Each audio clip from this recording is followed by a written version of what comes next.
Good morning. Welcome back to Bookeemonsters. My name is PK.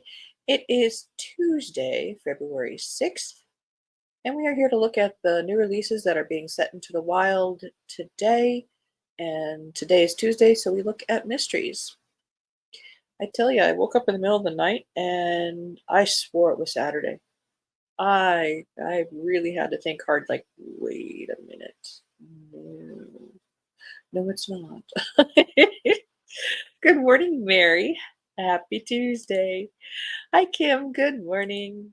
And Mary says, Hi, Kim. Hope you're feeling well today. Oh, yes. Thanks. You too. Headed to doctor tomorrow. What a health issues are going on? Oh, no fun. Sorry to hear that, Kim, but hope it all works out well for you. I know it is no fun to feel lousy. Absolutely. We didn't get to go to the vet yesterday for Keo because the receptionist called in sick.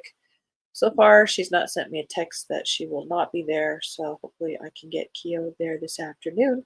He's got a rash and his eyes are just blech. So it's beyond me. Gotta see the doctor. All right. In news, yes, there are sprints this evening at 6:05 Mountain Time, 8:05 Eastern.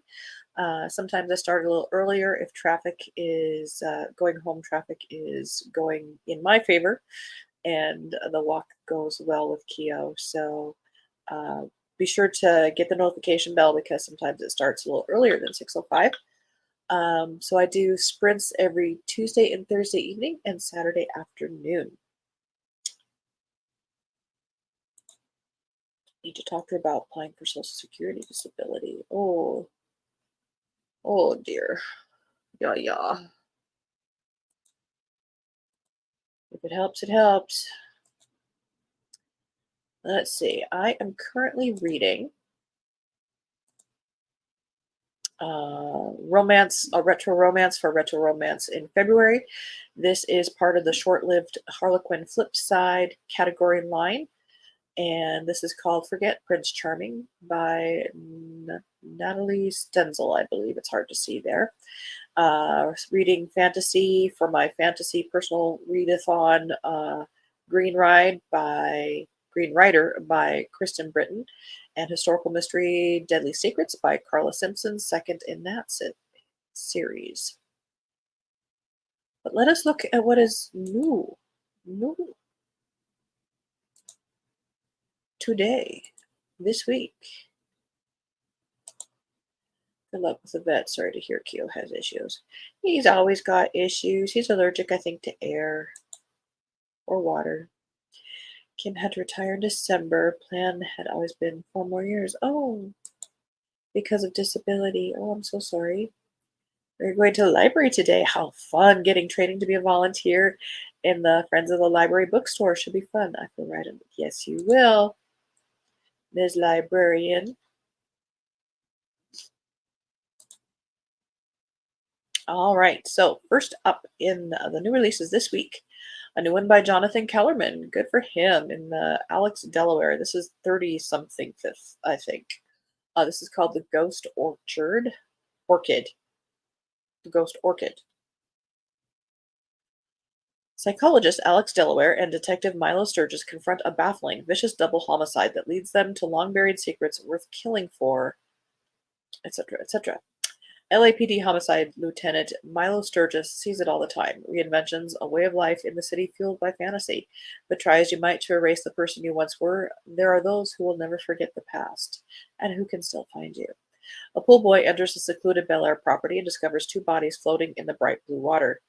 Gio Aggiunta, the playboy heir to an Italian shoe empire, and a gorgeous, even wealthier neighbor named Megan March, a married neighbor. An illicit affair stoking rage is a perfect motive, but a double in this neighborhood of gated estates isn't something you see every day. The house is untouched, no forced entry, no forensic evidence. The case has that feeling, and when that happens, Milo turns to his friend, the brilliant psychologist Alex Delaware. As Milo and Alex investigate both victims, they discover two troubled pasts. And as they dig deeper, Megan March's very identity begins to blur. Who was this glamorous but conflicted woman? Did her past catch up to her? Or did Gio's family connections create a threat, spawning two continents?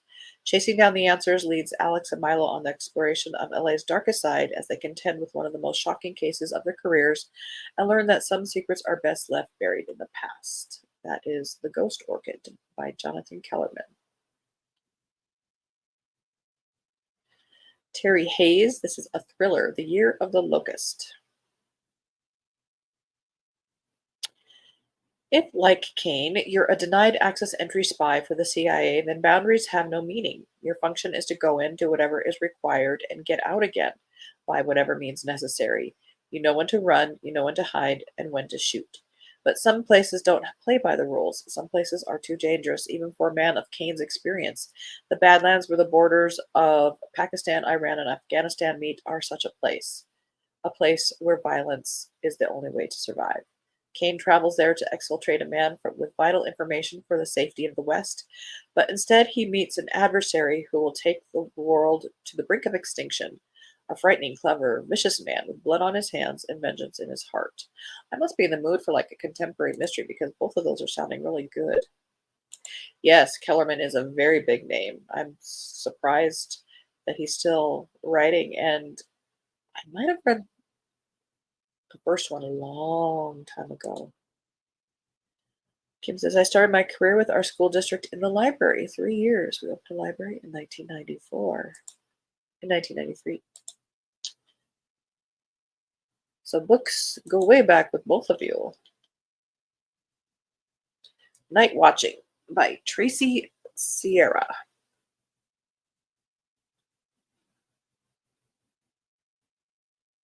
Sorry, coffee's required. Psychological suspense. Oh dear, slash horror. A mother is forced to the breaking point when her life and the lives of her children are threatened by an intruder.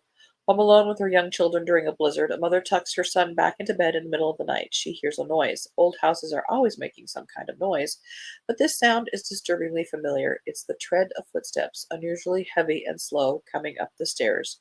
She sees the figure of a man appear down the hallway, shrouded in the shadows.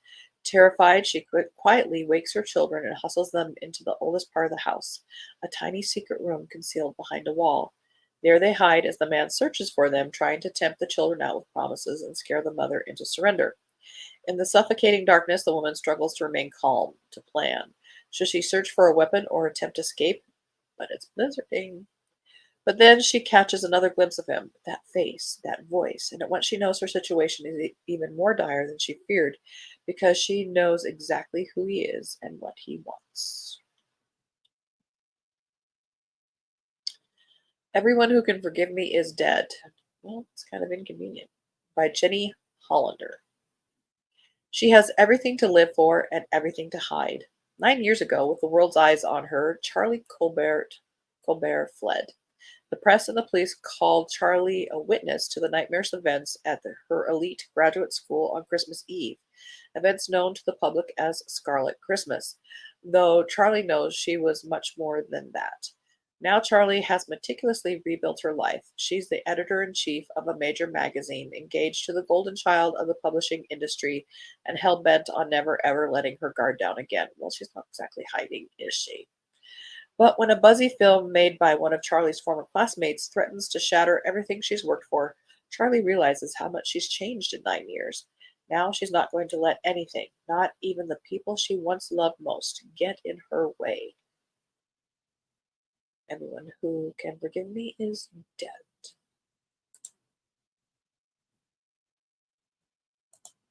Kim, I'm a retired public library director, been in libraries my whole life, retired in 2017, and so it will be nice to return with a lot less responsibility. Yep, once you retire, those volunteer guys get you.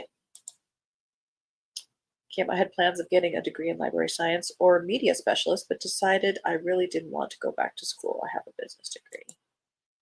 I ended my career in human resources, worked for 31 years. You put in your time. Now, this one I believe is fantasy, which we will look at tomorrow. No, Thursday. Mike Lawson, Kingpin, a Joe DeMarco thriller. I'm familiar with the author. I don't think I've read any. Starring his beloved Washington, D.C. troubleshooter Joe DeMarco. Carson Newman doesn't think of himself as a gangster. He doesn't have a consigliere or operate out of the back room of a bar. No, Carson's a different sort of gangster, a billionaire Boston real estate developer who only breaks the law when necessary, and he doesn't usually get his hands dirty. Joe DeMarco, on the other hand, is paid to get his hands dirty. So when John Mahoney, the former Speaker of the House, calls, DeMarco knows it's time to get to work. Brian Lewis, an intern who worked for Mahoney, has been found dead, seemingly from a drug overdose. But Brian didn't seem like a drug user, and even more concerning, he seemed to be on the cusp of releasing a report that identified a group of politicians who had taken bribes. A group? It's all of them. End commentary. Brian's mom is convinced that Brian was murdered because of what he'd learned, and it doesn't take long for DeMarco to come to a similar conclusion, a conclusion that points to Carson Newman's empire. In a city full of shadowy agreements and duplicitous deals, DeMarco will soon learn that to get to the bottom of Brian's death, he'll have to look at people perched at the very top of the world.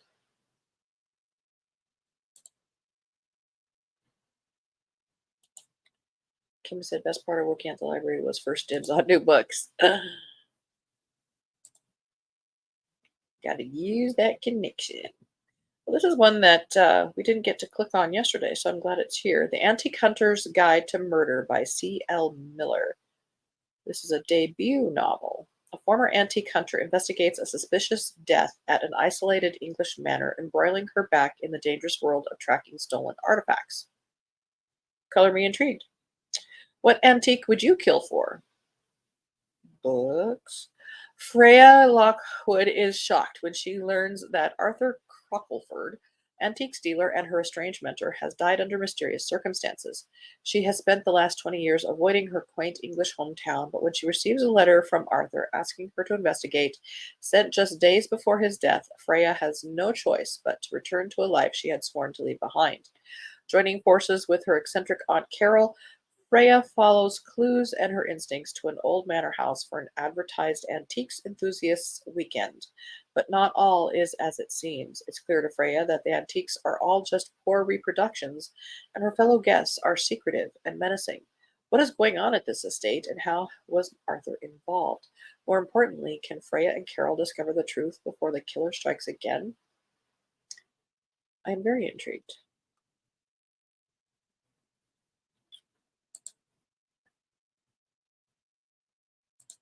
The Teacher by Frida McFadden, big name, popular name recently.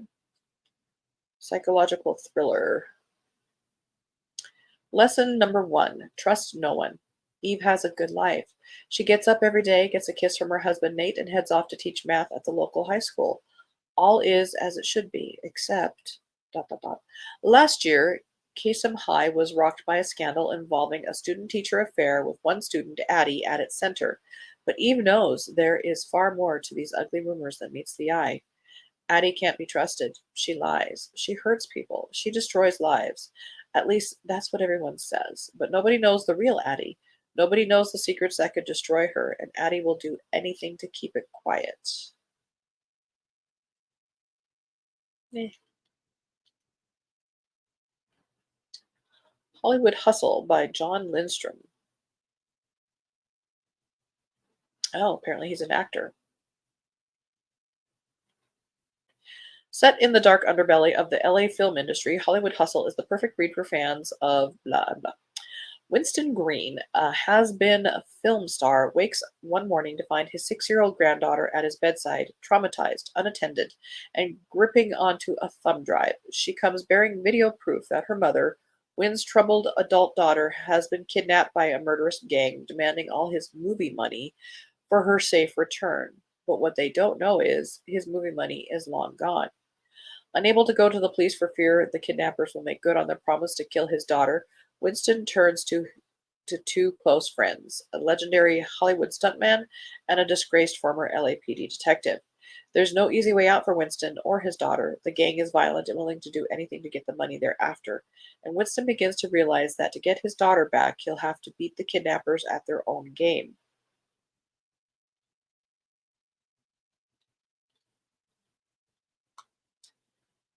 All right.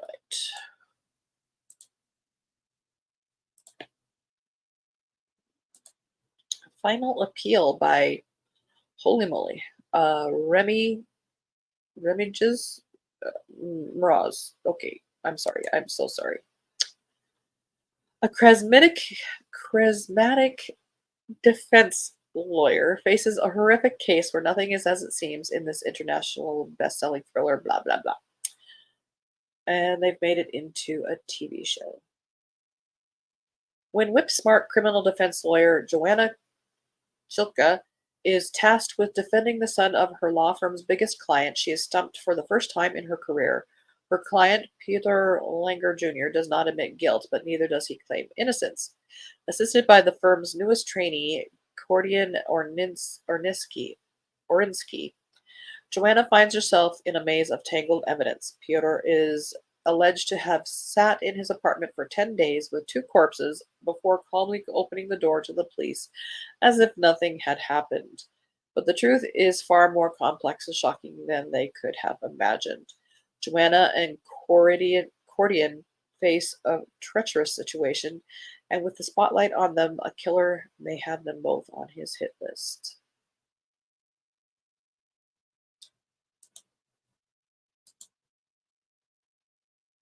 Heartbeat by Sharon Sela. Now that's a familiar name. Third in Jubilee, Kentucky. Sean Pope had already lost Emily Lincoln once. This time he will risk everything to never have to say goodbye to her again. That's more romance.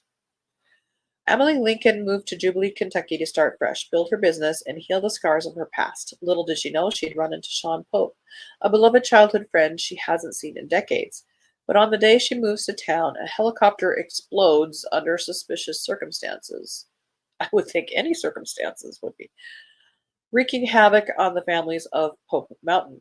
As the Jubilee PD dives into their investigation of the incident, Sean and Emily find comfort and a budding romance with each other. Life in Jubilee becomes exactly what Emily hoped for, but as the investigators uncover the truth and the crooks behind the attack set Emily in their sights, Sean must face the danger or risk losing Emily forever.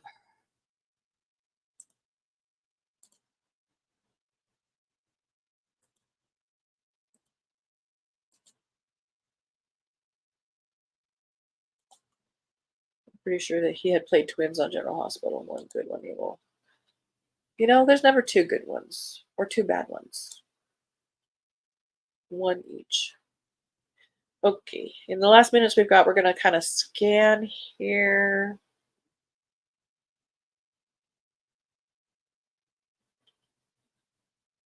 We're going to avoid the cozy ones for the moment.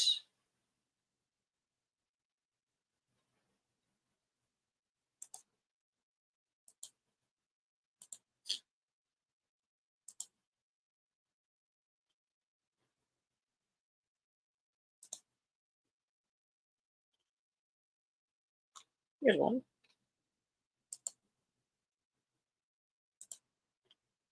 Robert Littell, big name, writes big books. Oh, this one's not so big.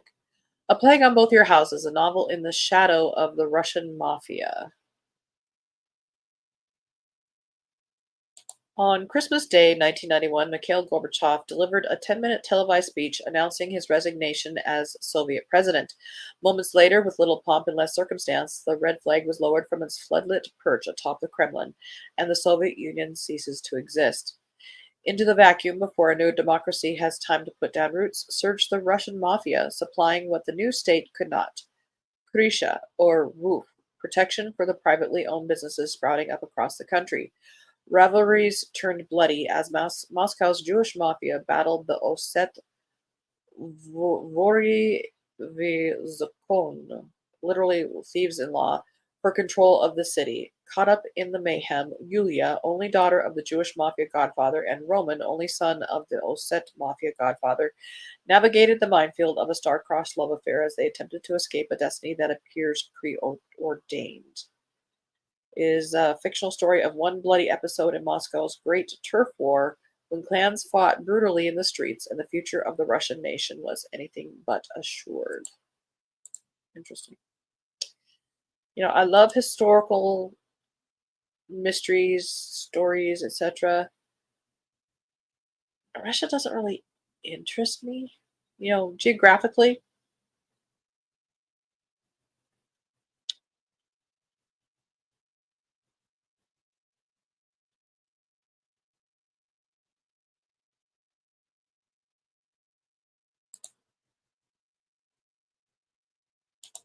Another big name hotel. Yeah. Uh,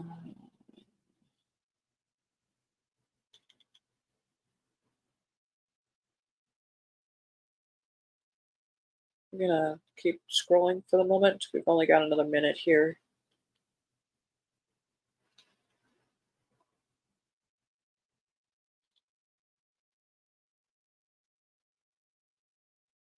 Some of these we can look at on Friday.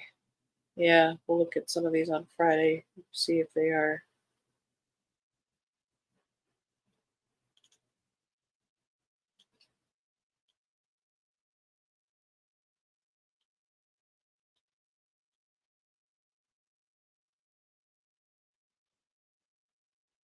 But I think of everything that we looked at, the Antique Hunter's Guide to Murder is kind of calling to me to check out further, personally.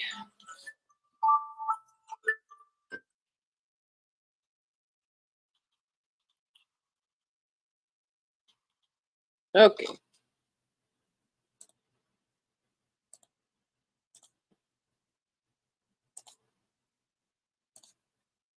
All righty, guys. That's it for today. Thank you so much for tuning in. We do have sprints tonight, 6:05 Mountain Time, 8:05 Eastern, sometimes starting a little bit earlier. I'm going to be crocheting big time.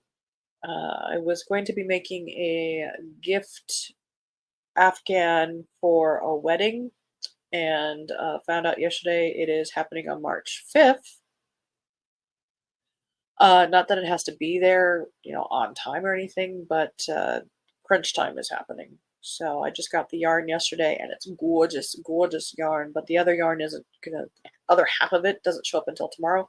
But I really, really, really need to start working on that because I felt like this is a giftie that my very first Afghan that I was working on in December.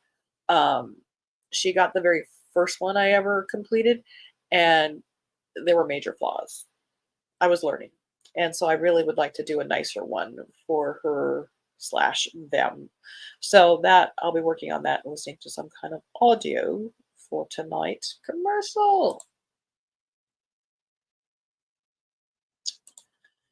Um, but hopefully you guys have a very good Tuesday. And if you are watching it later, thank you for watching it later. And for those who are watching it now, thank you for watching it now. Uh, Tomorrow we'll be looking at the romances. Y'all have a good day. To see y'all tonight. Awesome.